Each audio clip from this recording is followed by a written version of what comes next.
Merci pour l'accueil en tout cas. C'est chaleureux. Donc, je m'appelle William Portas, licence Pro GSE, gestion du service à l'environnement, et j'ai tiré le sujet, le fruit du hasard est-il comestible?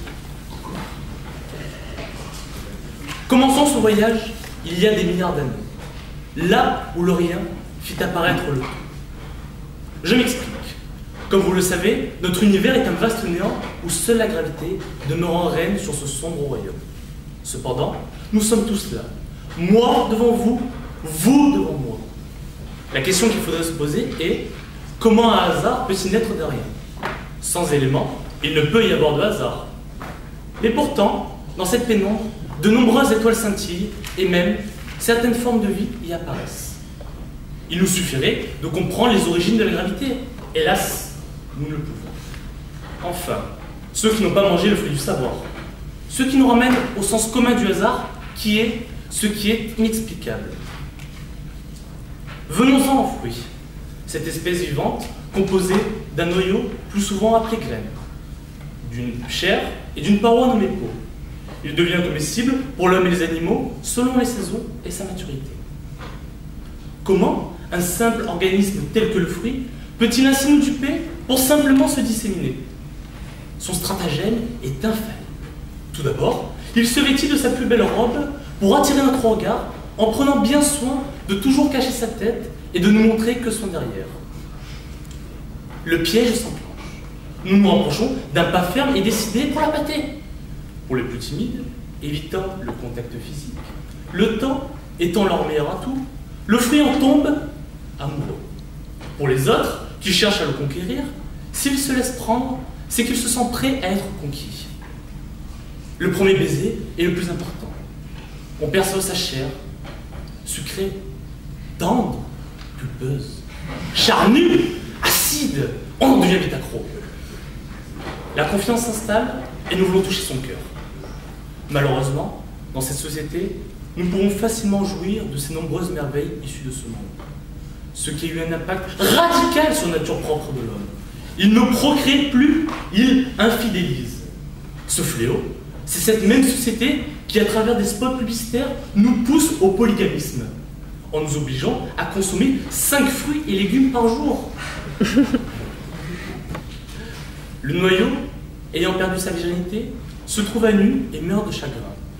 Néanmoins, tout comme le phénix qui renaît de ses cendres, le noyau, la graine, elle, renaît de sa tristesse, laissant place à son tour à un arbre qui produira du fruit.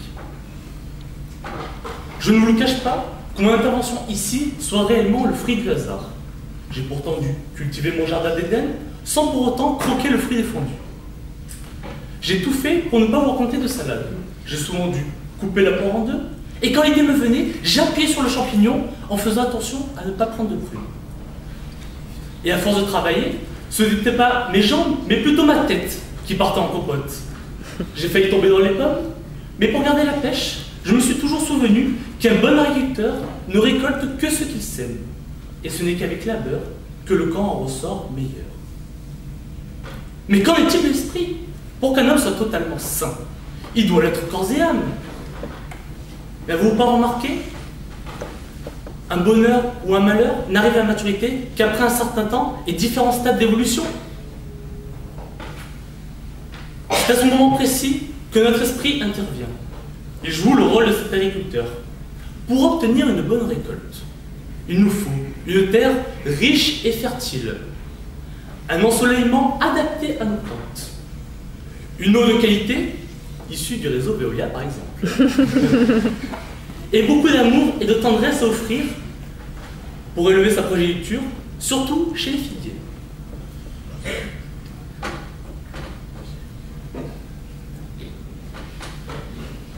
Excusez-moi.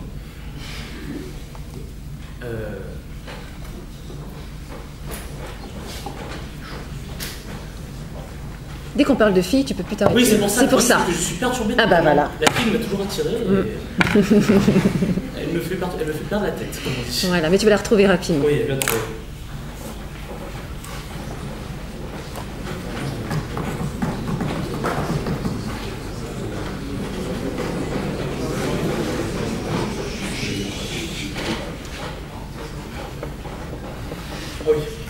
Voilà les quelques ingrédients nécessaires à ce cuisinier de temps ancien pour obtenir une bonne gamelle. Sans oublier l'assaisonnement secret, qui ne se transmet plus de père en fils, mais de fils en père, composé de tonnes d'engrais, de pesticides et de tout autre produit chimique. Voilà l'impact de notre société. Voilà le rassemblement dans les capitales de dirigeants avares de pouvoir. Tandis que ces gros poissons s'engraissent de plus en plus, laissant les autres... Non. Ah, la figue. Ah là là. Laissant les autres, tant bien que mal, survivre, en se serrant la ceinture, ils ne font plus la queue à la soupe populaire, mais à plein emploi. Et je terminerai par cette citation de Confucius. Quand un homme a faim, mieux vaut lui apprendre à cultiver que de lui donner un fruit.